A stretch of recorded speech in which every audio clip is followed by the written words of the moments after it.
5 మాటల్లో చెప్పేసి తర్వాత ఏమన్నారు, ఈ జీవుళ్ళందరూ ఎక్కడి నుంచి పుట్టుకొస్తున్నారో, దేనివల్ల నిలుస్తున్నారో, మళ్ళీ దేంట్లో లీనమైపోతున్నారో అదే బ్రహ్మము అన్నాడు. అంతే ఉపదేశం. గంటలు గంటలు ఏం లేదు, అయిపోయింది. తర్వాత ఏం చేయాలి, మళ్ళీ ఈయన వెళ్ళిపోయి దాని మీద బాగా విచారణ చేశాడు, కాంటంప్లేషన్. విచారణ చేసిన తర్వాత అప్పుడు ఆయనకి ఏమైతే బోధపడిందో అది మళ్ళీ గురువు గారి దగ్గరకు వచ్చి విన్నవించుకుంటున్నాడు. ఏమని విన్నవించుకున్నాడు ఆయన? చెప్పారు ఏమని, అన్నమే బ్రహ్మం అని తెలుసుకున్నాడు ఆయన. ఎందుకు బ్రహ్మము అంటే ఆయన చెప్పింది దేంట్లో నుంచి పుడుతున్నారు అని చెప్పారు కదా. సో అన్నాద్భవంతి భూతాని, కరెక్టే. అన్నం వల్ల ప్రాణులు పుడుతున్నారు, అన్నం వల్లనే ప్రాణులు జీవుళ్ళు బతుకుతున్నారు. అన్నం లేకపోతే అయిపోతారు. మళ్ళీ చివరికి ఎక్కడ కలుస్తున్నారు? అన్నంలోనే. అన్నంలో ఎట్లా కలుస్తామండి? అన్నంలో అంటే డైరెక్ట్గా అన్నంలో అని కాదు అక్కడ అర్థం. మరేమిటి?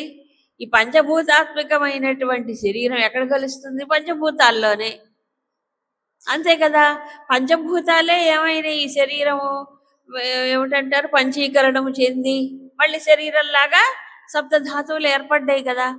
కాబట్టి శరీరం మళ్ళీ ఎటుపోతుంది? Recycling process. అంతేనా? రీసైక్లింగ్ అంటే తెలుసు కదా. మళ్ళీ ఆకాశంలో కలిసిపోతుంది, అవునా? అగ్నిలో కలిసిపోతుంది, వాయువులో కలిసిపోతుంది, భూమిలో కలిసిపోతుంది. పంచత్వం. అందుకే శరీరం కాస్త మరణిస్తే ఏమన్నారు? పంచత్వం. 5 కలిసిపోతే ఏం లేదు. మరి ఇది బ్రహ్మం ఎట్లా అవుతుంది కదా? కాదు. పంచభూతాలతో తాను తయారైనటువంటి ఇది బ్రహ్మం ఎట్లా అవుతుంది? బ్రహ్మము ఎలాంటిది? శాశ్వతం, మార్పులు లేనిది, అవునా? అన్నిటికీ ఆధారం. ఇది పోయి ఇటు వస్తుంది శరీరం. ఇట్లాంటి అల్పమైనటువంటిది పంచభూతాలతో నిర్మితమైన నిత్య నిరంతరం మారుతూనే ఉంటుంది. చూడండి, శరీరం విడిచిపెట్టినప్పుడే కాదు, శరీరంలో ఉన్నప్పుడు శరీరాలు ఎన్ని మార్పులండి. లోపల టీవీ పెట్టి చూశారనుకోండి, అప్పుడు తెలుస్తుంది, అవునా? దీంట్లో ఎన్ని పరికరాలు ఉన్నాయి, ఇవి ఎప్పుడు పనిచేస్తూనే ఉంటాయి, కదులుతూనే ఉంటాయి, మారిపోతూనే ఉంటాయి, అవునా కాదా? ఒకటే రెండా? ఎంత పెద్ద మెకానిజం అండి, పెద్ద ఫ్యాక్టరీ, పెద్ద కార్ఖానా ఇదంతా. ఎంత విచిత్రమో ఆశ్చర్యం ఆలోచిస్తే. కాబట్టి ఇది ఒక ఫ్యాక్టరీ లాగా పనిచేస్తుంది అంతే. ఇది బ్రహ్మ ఎలాగవుతుంది? కాదు. ఓకే. సో అప్పుడు తనకే అర్థమైంది అన్నమాట. మళ్ళీ గురువు గారి దగ్గరకు వచ్చాడు. వచ్చి ఏమడిగాడు? అధీహి భగవ బ్రహ్మేతి. స్వామి, నాకు బ్రహ్మవుని గురించి చెప్పండి అంటే తన విశ్లేషణ ద్వారా తనకే అర్థమైంది. ఏమిటది? ఇది కాదు బ్రహ్మము. అది గొప్ప విషయం. నేను తెలుసుకున్నదే సత్యం అనుకుంటే తప్పుదారిలో పడిపోతాడు. తనకు తానుగా ఇది కాదు అని తెలుసుకోవడం. అప్పుడు మళ్ళీ అడిగారు. అడిగితే గురువు గారు ఏం చెప్పారు? తపసా బ్రహ్మ విజిజ్ఞాసస్వ. నువ్వు తపస్సుతో తెలుసుకోవయ్యా. ఇదే విషయం కైవల్యోపనిషత్తులో ఏమంటాడు? శ్రద్ధాభక్తి ధ్యానయోగాదవై అంటాడు. గురువు గారి దగ్గరకు వచ్చి అడిగితే శిష్యుడు శ్రద్ధాభక్తి ధ్యానయోగాతో, శ్రద్ధతో భక్తితో కలిసిన ధ్యాన యోగముతో తెలుసుకో అంటాడు ఆయన. ఇక్కడ తపస్సు అన్నాడు. తపస్సు అంటే ఇంతకు ముందు చెప్పుకున్నాం, శారీరకమైనటువంటి హింస కాదు, శరీరాన్ని ఊరికే బాధ పెట్టడం తపస్సు కాదు. అవన్నీ భౌతికం. అంటే బుద్ధి వికసించని వారు, ఇంకా శారీరక తాదాత్మ్యం బాగా ఉన్నవాళ్ళు, ఆసురి రాక్షసి భావాలతో ఉన్నవాళ్ళు అట్లాంటివి చేస్తారు. అలా అని శరీరాన్ని ఇష్టం వచ్చినట్టు ఇంద్రియాలను వదిలేయటం కాదు, కొంత ఉండాలి. శారీరకమైన డిసిప్లైను, ఇంద్రియాలకు ఒక క్రమశిక్షణ, ఇదంతా అవసరమే. కానీ దాన్ని హింసించుకోవడం కాదు. భగవద్గీతలో క్లియర్గా చెప్పారు ఈ విషయాన్ని. భూతగ్రామం అచేత సహా, బుద్ధి లేని వాళ్ళు ఏం చేస్తారట, ఈ పంచభూతాలతో తయారైనటువంటి దీన్ని ఏం చేస్తారు, కర్షయంత శరీరస్థం. చెప్పలే, కర్షయంత అంటే క్షీణింపజేసుకొని దాన్ని బాధ పెడుతూ ఉంటారు. తామసిక తపస్సు అంటారు, అది తామసికం. సరే, ఇవన్నీ ఉన్నాయి. తపస్సు అంటే ఇక్కడ దీని అర్థం ఏంటి, సాత్విక తపస్సు. సాత్విక తపస్సు. సాత్విక తపస్సు అంటే ఏంటి, అది కూడా భగవద్గీతలో చెప్పారు కదా. సాత్వికం అంటే మానసికమైనటువంటిది. మానసికం, వాచకం, శారీరకం 3 రకాలు ఉంటాయి. ఈ 3 కూడా లక్ష్యం ఏమి ఉండాలి సాత్విక తపస్సులో? లక్ష్యం ఏమిటి, భగవంతుణ్ణి అందుకోవటం, అసలు స్వరూపాన్ని తెలుసుకోవడం. అంతే. ఓ భక్త, నీ భక్తికి మంచిదని నీకేం వరం కావాలో కోరుకో. ఇవన్నీ రాజసికం, తామసికం అయిపోతాయి. అంతే, వరం ఇస్తాడు, వెళ్ళిపోతాడు భగవంతుడు, వీడికి ఏమి ఉండదు తర్వాత. ఏది పొందినా అశాశ్వతమే కదా ప్రపంచంలో, అసలైంది కాదు కదా. కాబట్టి అలా అర్థం చేసుకున్నటువంటి వాడు ఈ పిచ్చి పిచ్చి తపస్సులు చేయడు, జ్ఞాన తపస్సు చేస్తాడు. సో ఇక్కడ వరుణుడు చెప్పింది ఏమిటి అంటే, తపస్సు అంటే ఏం తపస్సు, జ్ఞాన తపస్సుతో తెలుసుకో అని అర్థం. సరే, అతను వెళ్ళాడు, వెళ్ళి తపస్సు చేశాడు. ఇప్పుడు తపోబ్రహ్మేతి అని ఒక మాట చెప్పాడు వరుణుడు. తపస్సే బ్రహ్మము అన్నాడు. తపస్సు ద్వారా ఏం జరుగుతుంది, పూతాహ మద్భావం ఆగతాహ అన్నాడు భగవద్గీత. జ్ఞాన తపస్సు ద్వారా పవిత్రులవుతారు. ఎందుకని, నహి జ్ఞానేన సదృశం పవిత్రమిహ విద్యతే, జ్ఞానము కంటే పవిత్రమైనది ఏది లేదు అని చెప్పాడు. సో జ్ఞానం ఏం చేస్తుంది, పూర్తిగా మనిషిని శుద్ధి చేస్తుంది, పవిత్రం చేస్తుంది. జ్ఞాన తపస్సు ద్వారానే మనిషి పూతాహ అంటే పవిత్రులవుతారు, పునీతులవుతారు. అప్పుడే పరమాత్మతో అనుసంధానం చేసి లీనమవడం జరుగుతుంది. అది జ్ఞాన తపస్సులో ఉండే విశిష్టత. అది చెయ్యాలి. తపస్సు అంటే ఇంకా చేస్తున్నాడు, సాధనలో ఉన్నాడు, జ్ఞాన తపస్సు అయినా ఏదైనా కూడా. మరి అట్లాంటప్పుడు ఇక్కడ వరుణుడు ఏం చెప్పారు, తపో బ్రహ్మేతి అన్నాడు. తపస్సే బ్రహ్మము అంటే లక్ష్యంగా చెప్పాడు. అర్థమైంది. తపస్సు అనేది ఒక సాధన, జ్ఞాన తపస్సు అయినా కూడా. సాధనని ఇక్కడ ఏం చెప్పాడు ఆయన, సాధ్యముగా. తపస్సే బ్రహ్మము, బ్రహ్మం అంటే ఏంటి, లక్ష్యం కదా. మరి తపస్సు లక్ష్యం కాదు కదా, తపస్సు ద్వారా అందుకుంటారు. ఇప్పుడు సాధనని సాధ్యముగా చెప్పాడు, లక్ష్యాన్ని ఏం చెప్పాడు, మార్గాన్ని లక్ష్యంగా చెప్తున్నారు. అదెలా సాధ్యం? అర్థమైంది క్వశ్చన్, అర్థమైందా డౌటు? మరి దీనికి ఏం చెప్తారు? దీనికి గురుదేవులు చాలా చక్కగా సమన్వయం చేశారు. It is a kind of expression. అది ఒక చెప్పే విధానములో ఒక్కోసారి మనం లక్ష్యాన్ని, అందుకోబోయే లక్ష్యాన్ని ముందుగానే సూచిస్తారు. చిన్న చిన్న ఉదాహరణలే. ఇప్పుడు మీరు ఎక్కడికి వెళ్తున్నారండి, ఓ రైలు ఎక్కాం, ప్లాట్ఫామ్లో ఒకటి స్టేషన్ ఎక్కాం. నేను వైజాగ్ వెళ్తున్నాను, నువ్వు ఎక్కింది ఎక్కడ? తిరుపతిలో. తిరుపతిలో ఎక్కాం, అవునా? అది లక్ష్యం. కానీ నువ్వు ఏ స్టేషన్లు దాటినా ఏం చెప్తాం? మొదలే మనం లక్ష్యమే చెప్తాం కదా. నేను చీరాలు వెళ్తున్నాను, నేను ఒంగోలు వెళ్తున్నాను, లేదా నేను ఇంకో ఎక్కడికి వెళ్తున్నాను. మధ్య మధ్యలో వచ్చే స్టేషన్లు ఎవడు చెప్పడు. అవునా కాదా? అంతే. ఇంకా చిన్న ఉదాహరణ, ఇప్పుడు ఎవరైనా బంధువులు వచ్చారు. బంధువులు వస్తే మామూలు మర్యాదకి ఏం చేస్తాం? ఓ టీనో ఓ కాఫీనో ఆఫర్ చేస్తాం ఈ రోజుల్లో. మర్యాద ఊరికే. సరే టీ పెట్టు అంట. టీ పెట్టు అనగానే వెంటనే టీ ఎలా వచ్చేస్తుందా కప్పుల్లో? మరి ఏం చేయాలి? ముందు నీళ్ళు మరిగించాలి, టీ పొడి వేయాలి, మీకు అంతా తెలుసు. పాలు వేయాలి, పంచదార వేయాలి, కలపాలి, వడపోయాలి. ఇదంతా ఓ ప్రొసీజర్ ఉంది. ఓ 5 minutes అనుకోండి.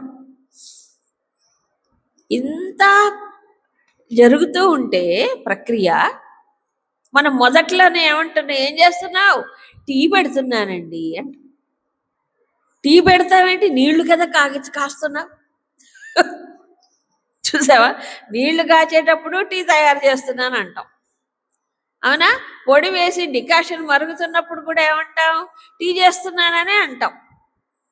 పాలు మరిగించి పాలు పోసినప్పుడు కూడా టీ అనే అంటాం. పంచదార వేసి వడపోస్తున్నప్పుడు టీ అంటాం. కానీ ఫైనల్గా వచ్చేది టీ. అంటే చివరగా వచ్చేటువంటి దాన్ని ఏం చేస్తున్నాం మనం వ్యవహారంలో? మొదట్లో చెప్పుకుంటున్నామా లేదా? అంతేగాని నేను నీళ్లు మరిగిస్తున్నాను, నేను డికాషన్ పెడుతున్నాను, నేను పాలు మరిగిస్తున్నాను, నేను వడపోస్తున్నాను అని చెప్తారా ఎవరైనా? చెప్పండి, చెప్పరు కదా. అట్లే ఇది కూడా. అంటే ఏదైతే చివరి లక్ష్యం ఉందో ఆ లక్ష్యాన్ని ఏం చేస్తున్నారు? సూచిస్తున్నారు. ఇది వ్యవహారంలో జరిగేదే ఎప్పుడూను. తపో బ్రహ్మేతి అనే దానికి అర్థం ఇలా చెప్పుకోవాలి. తపస్సు ద్వారానే బ్రహ్మమును అందుకోగలరు. సో ఏం తపస్సు ఇక్కడ? జ్ఞాన తపస్సు. విచారణ చెయ్యాలి, కాంటెంప్లేషన్ అంటారు. ఇలా బ్రహ్మమును తెలుసుకోవచ్చు. అన్యథా తెలియలేరని అర్థం. తపస్సు లేకపోతే తెలుసుకోలేరు. జ్ఞాన తపస్సు ద్వారానే అది తెలియబడుతుందని అర్థం. అందుకే లక్ష్యాన్ని ఇక్కడ ఏం చేశారు? మార్గములోనే సూచించారు. అంతే. ఎందుకంటే అది తీసుకువెళ్తుంది అక్కడ దాకా, ఈ జ్ఞాన తపస్సు అని. ఇంకోటి కూడా మనకు భగవద్గీత 4వ అధ్యాయంలో చివరి భాగంలో చెప్పిందంతా ఈ జ్ఞానం గురించే. ఎన్నో ఉదాహరణలు. యథైధాంసి సమిద్ధోగ్ని భస్మసాత్ కురుతే అర్జున. గుర్తుందే? ఏధాంసి, ఏమిటంటే సమిధలు, బాగా ఎండిపోయిన సమిధల్లో ఏం చేస్తాయి? అగ్ని ఏం చేస్తుంది? కాల్చి బూడిద చేసి భస్మసాత్ కురుతే. అలాగే జ్ఞాన తపస్సు వల్ల ఏమవుతుంది? ఏం కాలిపోతాయి? అజ్ఞానం అనేటువంటి కాలిపోతుంది. అప్పుడు ఏమొస్తుంది? అజ్వల్యమైనటువంటి జ్ఞానాగ్ని అంటే అది వస్తుంది. ఈ అజ్ఞానం ముందు ఏం చేయాలి? పోవాలి, దహింపబడాలి. ఎలాగా? జ్ఞాన తపస్సు ద్వారా, జ్ఞానాగ్ని ద్వారానే సాధ్యం. ఎన్నో ఉదాహరణలు చెప్పారు మనకి. కైవల్యోపనిషత్తులో ఇదే. పాశం దహతి పండిత చెప్పలేదా? దాంట్లోకి ఏం ఉదాహరణ చెప్పారు? ఇలా అరణి అన్నారు. ఏం చెప్పండి? అరణి రోజు దీపారాధన మంత్రాలు చెప్తుంటాం.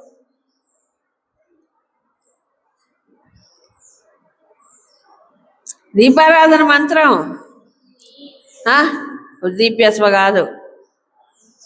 ఆత్మానమరణిం కృత్వా ప్రణవం చోత్తరారణిం జ్ఞాన నిర్మథనాభ్యాసాత్ దీపం ప్రజ్వాలయ. అక్కడ ఉపనిషత్తులో జ్ఞాన నిర్మథనాభ్యాసాత్ పాశం దహతి పండిత అని చెప్తారు. పాశం దహతి పండిత. పాశములన్నీ దహింప చేస్తాడు ఎవరు? తత్వ నిర్ణయ బుద్ధి కలిగిన పండితుడు అంటే తత్వ నిర్ణయ బుద్ధి కలిగినవాడు. దేనివల్ల? జ్ఞాన నిర్మథన అభ్యాసాత్. జ్ఞానమథనం అనేటువంటి అభ్యాసము ద్వారా ఈ పాశములని కాల్చివేసేస్తారు. అక్కడ కూడా అదే చెప్పారు. ఈ జ్ఞాన నిర్మథనమే జ్ఞానాభ్యాసం, అదే జ్ఞాన మథనం, అదే విచారణ, అదే జ్ఞాన తపస్సు. అది లేకుండా సాధ్యం కాదు. అది ఎవరు చేయాలి? ఎవరికి వారే తన బుద్ధితో విచారణతో అంతర్ముఖ బుద్ధితో విచారణ చేసుకుంటూ ముందుకు వెళ్ళాలి.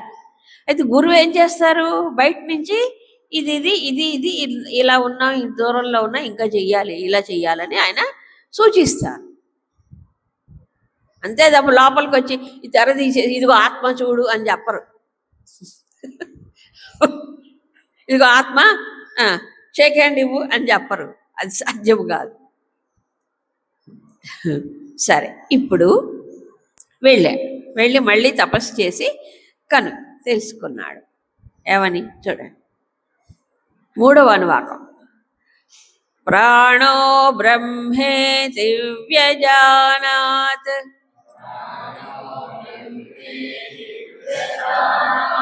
ప్రాణాధ్యేవ ఖల్విమాని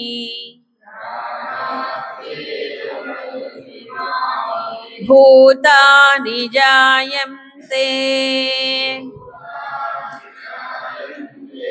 ప్రాణేన జాతాని జీవంతి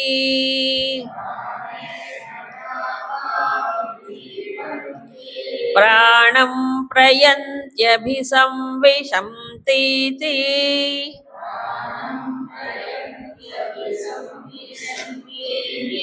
తద్విజ్ఞాయ పునరేవ వరుణం పితరముపససార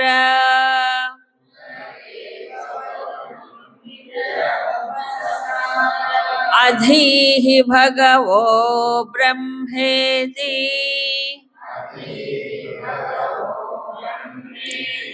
తగం హోవాచ తపసా బ్రహ్మ విజిజ్ఞాసస్వ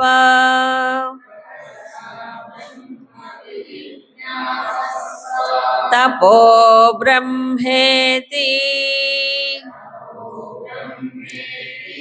సతపోతప్యత సతపస్తప్త్వా. మళ్ళీ ప్రాణో బ్రహ్మేతి వ్యజానాత్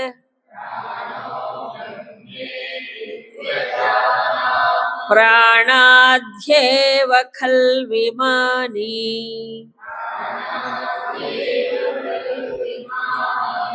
భూతాని జాయంతే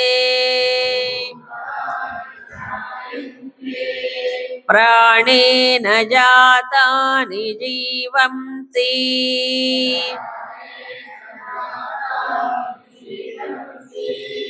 ప్రాణం ప్రయంత్యభిసంవిశంతీతి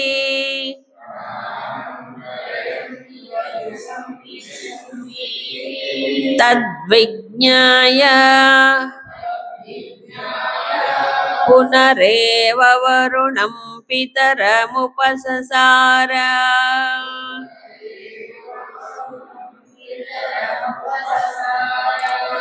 అధీహి భగవో బ్రహ్మేతి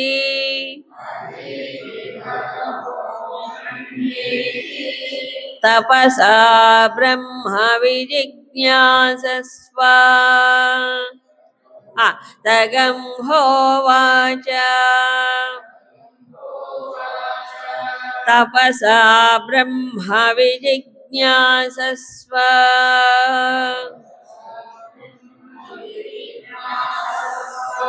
తపో బ్రహ్మేతి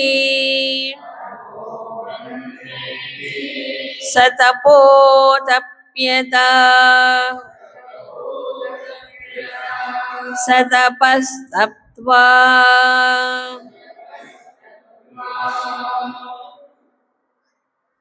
ప్రాణః బ్రహ్మ ఇది వ్యజానాత్. ఈయన తపస్సు చేశాడు కదా, మళ్ళీ రెండోసారి వెళ్ళి అప్పుడు తెలుసుకున్నాడు ప్రాణమే బ్రహ్మము అని తెలుసుకున్నాడు. ఎందుకని ప్రాణం బ్రహ్మం అంటే ప్రాణాది ఏవ ఖలు ఇమాని భూతాని జాయంతే. శరీరం పుడుతోంది అంటే ప్రాణులు పుడుతున్నారు. ఎలా పుడుతున్నారు? ప్రాణముల వల్లనే పుడుతున్నారు. అవునా కాదా? ప్రాణం లేని వాడు పుడతాడా? చెప్పండి. ప్రాణం లేనివాడు పుట్టడు. మరేం చేయాలి? కోసి తీయ. అదే అంటారు కదా అబార్షన్ అంటే ఏంటి ఇప్పుడు? అదే కదా. లోపల చచ్చిపోయాడు అనుకోండి ఆ పిండం, అప్పుడు ఏం చేస్తారు? వాడు పుట్టలేడు కదా, అందుకని కోసి తీస్తారు. ప్రాణం ఉన్నవాడు ఏమవుతాడు? సహజంగానే బయటకు వస్తాడు. ఈ సహజంగా జరగవలసిన దాన్ని ఇప్పుడు కృత్రిమంగా చేస్తున్నారు డాక్టర్. ఏమిటి? వాడు సహజంగా పుట్టనీయకుండా ముహూర్తాలు పెట్టేసుకొని ఏం చేస్తున్నారు? నేను చెప్పక్కర్లేదు, చూసా, కోసి తీస్తున్నారు. అంతా కృత్రిమమే, పై ముహూర్తాలు పెట్టుకొని. సహజంగా జరగాల్సినటువంటి ప్రక్రియని వీళ్ళు కృత్రిమంగా మార్చేస్తున్నారండి. కానీ సహజంగా ప్రాణం ఉన్న జీవుడు లోపల ఉంటాడు. వాడు ఎవరైనా సహజంగా పుట్టుకొస్తాడు. ప్రాణం ఉన్నవాడు పుడుతున్నాడు కదా. ప్రాణం లేకపోతే ఏం చేయాలి? శస్త్రచికిత్స చేసి తీసేయాలి. ఇది సహజమైన ప్రొసీజర్. తర్వాత జాతాని ప్రాణేన జాతాని జీవంతి. పుట్టిన వాళ్ళు దేనివల్ల బ్రతుకుతున్నారు? ప్రాణం వల్లనే. పుట్టాడు బాగానే ఉంది, వాడు ప్రాణం పోయింది అనుకోండి, 2 రోజుల తర్వాత ఏం చేస్తారు? సో ప్రాణం ఉన్నంత వరకు జీవుడు ఉంటాడు. ప్రాణం లేకపోతే తీసుకెళ్ళిపోతాడు. ఎక్కడికి? ఊరికి ఉత్తరాన. తర్వాత చచ్చిపోయాడు, అయిపోయింది. చచ్చిపోవడం అంటే ఏంటి? ప్రాణం పోవడం, అంతే కదా. చచ్చాడు అంటే ప్రాణం పోయింది. చచ్చిన తర్వాత ఏం చేస్తారు? ఇహ అంతే. అయితే ఈ ప్రాణం ఎక్కడ పోయింది? ఇప్పటిదాకా లోపల తిరిగింది, ప్రాణం పనిచేసింది. ఈ ప్రాణం ఎక్కడ పోతుంది? బయట ప్రపంచంలో కూడా ప్రాణం ఉంది, అది తెలియదు చాలామంది. ప్రశ్నోపనిషత్తు చదివితే తెలుస్తుంది. మనలో ఎలా ప్రాణశక్తి పనిచేస్తుందో ఈ మొత్తం విశ్వంలో కూడా ప్రాణశక్తి పనిచేస్తుంది. ఈ 5 ప్రాణాలు మనలో ఉన్నట్టుగానే బాహ్య ప్రపంచంలో కూడా ఉన్నాయి. ప్రశ్నోపనిషత్తులకు గుర్తుందా? ఏమిటి? ఆదిత్యుడిలో ఏంటి? ప్రాణం. భూమిలో అపానం చెప్పలే. మధ్య అంతరాకాశములో వ్యానం చెప్పలే. ఉదానం ఏమిటి? అగ్ని. ఇలా చెప్పారు. సో ఇప్పుడు మనలో ఎలాగా అయితే ప్రాణం 5 రకాలుగా పనిచేస్తుందో బయట ప్రపంచంలో కూడా ప్రాణం ఉంది, పనిచేస్తుంది. సో ఇప్పటిదాకా లోపల పనిచేసిన ప్రాణం ఏమైంది? మరణించినప్పుడు బాహ్య ప్రాణంలో కలిసిపోయాయి, అంతే. కలిసిపోతాయి కదా. ఈ ప్రకారంగా అర్థం చేసుకున్నాడు. కేవలము భౌతికమైన శరీరం వల్ల జీవించట్లా. అర్థమైంది కదా. ఇది ఒక స్థాయి. కాబట్టి ఎదిగిన వాడు ఏమర్థం చేసుకుంటాడు? ప్రాణం వల్ల కదా జీవిస్తున్నాడు, పుడుతున్నాడు, మళ్ళీ ప్రాణం వాయువు లీనమైపోతున్నాయి ప్రాణములో అని అర్థం చేసుకొని ఏం చేశాడు? పునః ఏవా మళ్ళీ తిరిగి తన గురువుని సమీపించాడు, వరుణుణ్ణి. మళ్ళీ ఏమడిగాడు? అదీహి భగవో బ్రహ్మేతి. మళ్ళీ అదే ప్రశ్న, స్వామి నాకు బ్రహ్మముని గురించి చెప్పండి. తర్వాత మళ్ళీ గురువు గారు అదే సమాధానం, ఒక మాట ఎక్స్ట్రా చెప్పలే. తపసా బ్రహ్మ విజిజ్ఞాసస్వ, తపస్సుతో తెలుసుకో బ్రహ్మమును. మళ్ళీ తపో బ్రహ్మేతి, తపస్సే బ్రహ్మం అంటే తపస్సు ద్వారానే నువ్వు తెలుసుకుంటావు. అంటే గురువు గారు బోధ చేస్తారే తప్ప, సూచిస్తారే తప్ప బ్రహ్మముని చేతిలో తీసుకొచ్చి పెట్టరు, బ్రహ్మముతో కలపరు. మరేం చేస్తారు? డైరెక్షన్ ఇస్తారు. అందుకోవాల్సింది, ప్రయత్నం చేయాల్సింది, కృషి చేయాల్సింది, తెలుసుకోవాల్సింది తానే. కాబట్టి ఇక్కడ 100% పురుషార్థం అన్నాడు. ఏమిటి? పురుషార్థం వల్లనే సాధ్యమవుతుంది. ఈ బ్రహ్మానుభవం అనేది కొబ్బరి మొక్క చేతిలో పెట్టినట్టు, లడ్డూ మొక్క చేతిలో పెట్టినట్టు పెట్టే ప్రసాదం కాదు, అందించేది కాదు కదా. తాను ప్రయత్నంతో తాను తెలుసుకోవాలి. ఈ విషయాన్ని శంకరాచార్యుల వారు వివేక చూడమని ప్రారంభంలోనే ఎన్ని ఉదాహరణలతో చెప్పారు. ఎందుకంటే చాలామందికి ఈ ఆధ్యాత్మిక రంగంలో ఒక మిస్కాన్సెప్షన్ ఉంటుంది, అవగాహన లోపం. గురువు గారే అంతా చేసేస్తారు, గురువు గారి నెత్తి మీద చేయి పెట్టేస్తే ఇంక నాకు బ్రహ్మానుభవం కలుగుతుంది, కాబట్టి గురువు గారి సంపూర్ణ శరణాగతి పొందితే చాలు, ఇంకేమీ అక్కర్లేదు, హాయిగా మనం బ్రహ్మానుభూతి పొందొచ్చు అని అనుకుంటారు చాలామందికి. గురువు చెప్పినా వినరు, మీకు అంతా తెలుసు మాకు ఇవ్వట్లేదు అనుకుంటారు. ఒరే నాయన ఇచ్చేది కాదురా, పుచ్చుకునేది కాదురా అని చెప్పినా వాళ్ళకి అర్థం కాదు. చాలామంది కొన్ని సంప్రదాయాలు వాళ్ళ బుద్ధిని అలా తయారు చేస్తాయి. సప్రెషన్ అంటారు. నీకేం గురువు శరణాగతి పొంది నీకు అంతా వచ్చేస్తుంది, ఏం చేయక్కర్లా అంటారు. గురుదేవులు చాలా క్లియర్గా చెప్తారు, గురుడం అని. వీళ్ళు గురుత్వాన్ని నిలబెట్టుకోవడానికి అలాంటి పనులు చేస్తూ ఉంటారు. అయితే శిష్యులు వెళ్ళిపోతారు కదా, ఏమో మరి. మొత్తానికి అలాంటివి ఉన్నాయి ఇప్పటికీ. హస్తమస్తక సంయోగాలు ఉన్నాయి. హస్తమస్తక సంయోగం ద్వారా నీకు బ్రహ్మానుభూతి అయితే రాదు. వస్తుందా? శక్తిపాతాలని. శక్తిపాతం అనేది ఒక విద్య ఉంది, లేదని చెప్పట్లేదు. బ్రహ్మానుభవం రాదు, దానివల్ల రాదు, బ్రహ్మజ్ఞానం కలగదు. తాత్కాలికంగా వాళ్ళల్లో ఏదో ఒక ఉత్తేజమో ఏదో ఒకటి కలుగుతుంది అంతే. దానివల్ల ఇంకా కన్ఫర్మ్ అవుతుంది, ఇంకా ముందుకెళ్ళాలి అనే ఇది జరుగుతుందే తప్ప ఇంకోటి కాదు. అసలు ఏ గురువు అయినా సరే, సాక్షాత్తు భగవంతుడైనా సరే ఇవ్వలేడు. సాక్షాత్తు భగవంతుడైనా సరే ఇవ్వలేడు. ఎందుకు? భగవంతుడు వేరా? పరబ్రహ్మం ఎవరు? జీవుడి కంటే వేరు కాదు కదా. మరి ఇంకా ఇచ్చేదే ఉంది, చూపించేదే ఉంది అక్కడ. వీడంతట వీడే తనలో ఉన్నటువంటి ఈ పంచకోశముల తాదాత్మ్యం ఏదైతే ఉందో, ఒక్కొక్క మెట్టు తాదాత్మ్యం తొలగిపోతూ ఉంటే ముందుకెళ్ళిపోతూ ఉంటాడు. ఎవరు తొలగించుకోవాలి తాదాత్మ్యాన్ని? తానే. చిక్కుకున్నది ఎవరు? చిక్కుపడిందే తానే. చిక్కు ఎవరు విప్పాలి?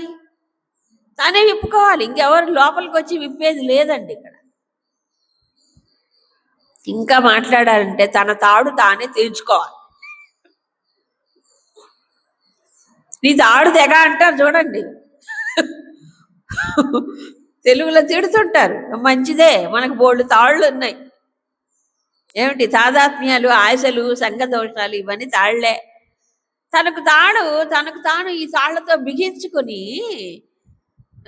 గురువుగారు మీరు కోసేయండి అంటే నీవే కోసుకోవాలి నాయన. జ్ఞానం అనే ఖడ్గంతో అసంగ శస్త్రేణ దృఢేన చిత్వా. ఎక్కడ చెప్పారు? 15వ అధ్యాయం భగవద్గీత. అసంగం అనే శస్త్రము చేత దృఢముగా ఖండించమన్నాడు. అసంగం అంటే డిటాచ్మెంట్, వేరవ్వటం. దేని నుంచి? ఈ కోశముల నుంచి. ఎవరు వేరవ్వాలి? తానే. ఎలా? జ్ఞానముతో. జ్ఞానం వల్లనే ఏమొస్తుంది? అసంగ భావన, వైరాగ్యం అన్నాడు. వేరవుతాడు అంతే. అందుకు మాటి మాటి గురువు గారు అదే చెప్తున్నారు. తపసా బ్రహ్మ విజిజ్ఞాసస్వ, తపస్సుతో తెలుసుకో అని చెప్పారు. చూసారా? అంటే ఏంటి? గురువు గారు ఈ అబ్బాయి, ఈ శిష్యుడు పేరే భృగు, అంటే మంచి మంచి తేజోవంతమైన బుద్ధి కలిగిన వాడు. కాబట్టి సరిగ్గా మంచి ఆలోచన శక్తి, వివేకము, విచక్షణ కలిగిన వాడు. అందులోనూ తపస్సు చేస్తున్నాడు. డైరెక్షన్ కూడా అడుగుతున్నాడు వచ్చి మాటి మాటికి. అది గొప్ప విషయం. మామూలుగా కొంత జ్ఞానం వచ్చిందంటే అహంకారం పెరుగుతుంది. అదే పెద్ద కష్టం ఈ మార్గంలో. అది పెద్ద శత్రువు, పెద్ద శత్రువు అండి. అహం అనేది పెద్ద శత్రువు. కానీ పోగొట్టుకోవాల్సింది అదే. కొంత తెలియగానే నాకు అంత తెలుసుని అనుకుంటారు. నాకేమీ తెలియదు అనుకున్నవాడు పైకి వస్తాడండి. నాకు అంతా తెలుసుని అనుకున్నవాడు అక్కడే ఉంటాడు. అది నాకేమీ తెలియదు అని ముందు గుర్తించాలి. కొంత తెలుసు అని కూడా అనకూడదు.